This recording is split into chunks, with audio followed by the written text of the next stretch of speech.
নমস্কার, চলে এসেছি একটা রেসিপি নিয়ে। আজকে আমি কিউকাম্বার অর্থাৎ শশার একটা স্যুপ বানাচ্ছি। দেখুন আমি শশা স্যুপটা কিভাবে বানাচ্ছি।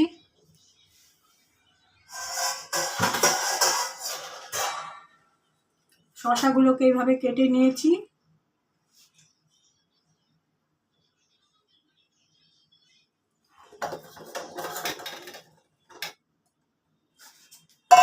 মিক্সির ভেতরে দিয়ে একটা মিহি পেস্ট তৈরি করে নেব। মিক্সির মধ্যে দিলাম, একটা মিহি পেস্ট তৈরি করে নেব। মিহি পেস্ট তৈরি করে আমি ফিরে আসছি।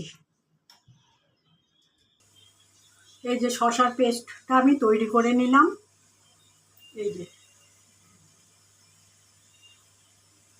এই শশাটাকে দিয়ে আমি স্যুপটা বানাবো। খুব গরম পড়ে যাচ্ছে, তাই এটা করছি, শরীর ঠান্ডা থাকবে।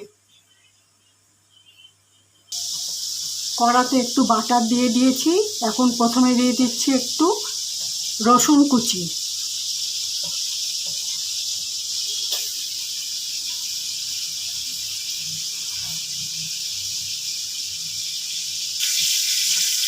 এবারে দিয়ে দিচ্ছি একটু পেঁয়াজ কুচি।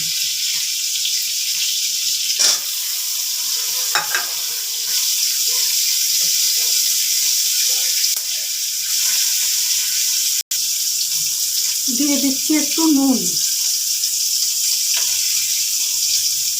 শশাটা পেস্ট করবার সময় আজকে আমি নুন দিইনি, যা নুন দিলাম একবারে দেওয়া হয়ে গেল, পরবর্তী সময় আর নুন দেবো না।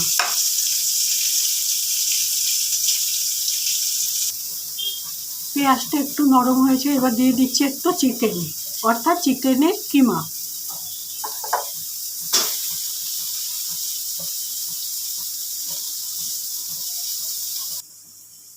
চিকেনের কিমাটা একটু নরম হয়ে গেছে, এবার আবার পেস্ট করে রাখা শশাটা দিয়ে দিচ্ছি। আপনারা গরমে এটা করে খেতে পারেন, খুব ভালো, শরীর ঠান্ডা থাকবে। আমি গরম পড়লে নানা ধরনের স্যুপ বানাই, বাচ্চাদের জন্য, বড়দের জন্য, আমরাও খাই। দিয়ে দিচ্ছি একটা গোটা কাঁচা লঙ্কা। একটা গোটা কাঁচা লঙ্কা দিলে খুব সুন্দর একটা স্মেল হয়। এই স্যুপটার মধ্যে খুব সুন্দর একটা স্মেল হবে, ভালোভাবে ফুটবে। এই চামচের দু চামচ কর্নফ্লাওয়ার ঠান্ডা জলে গুলে নিচ্ছি। এই যে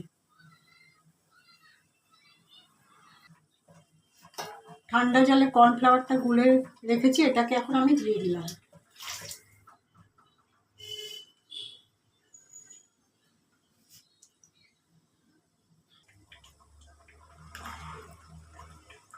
দিয়ে দিচ্ছি একটু বাটার।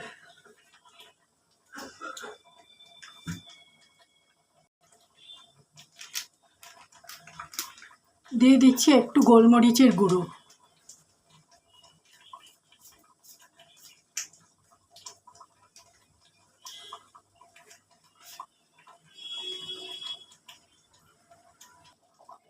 কিউকাম্বার বা শশার স্যুপটা আবার বানানো কমপ্লিট হয়ে গেছে। গ্যাস নিভিয়ে দিচ্ছি, একটু স্ট্যান্ডিং টাইমে রেখে আমি ফিরে আসছি। আপনারা অবশ্যই গরম পড়েছে এইভাবে তৈরি করে খেতে পারেন। একটু চিকেন দেবেন, তাহলে বাচ্চারা আনন্দে খাবে।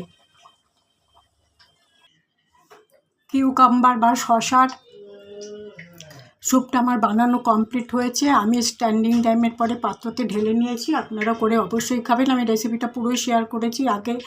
ওগুলোকে শশাটাকে ডুবো ডুবো করে কেটে মিক্সিতে ভালো করে মিহি পেস্ট তৈরি করবেন। কড়াতে একটু সাদা তেল অথবা বাটার অল্প একটু দিয়ে রসুন কুচি এবং পেঁয়াজ কুচি সেটাকে ভেজে নিয়ে চিকেনটা দিয়েছি। চিকেনটা একটু নরম হয়ে যাওয়ার পরে আমি ওই পেস্টটা অর্থাৎ শশার পেস্টটা ঢেলে দিয়েছি। সবশেষে গোলমরিচের গুঁড়ো আর একটুখানি বাটার দিলাম।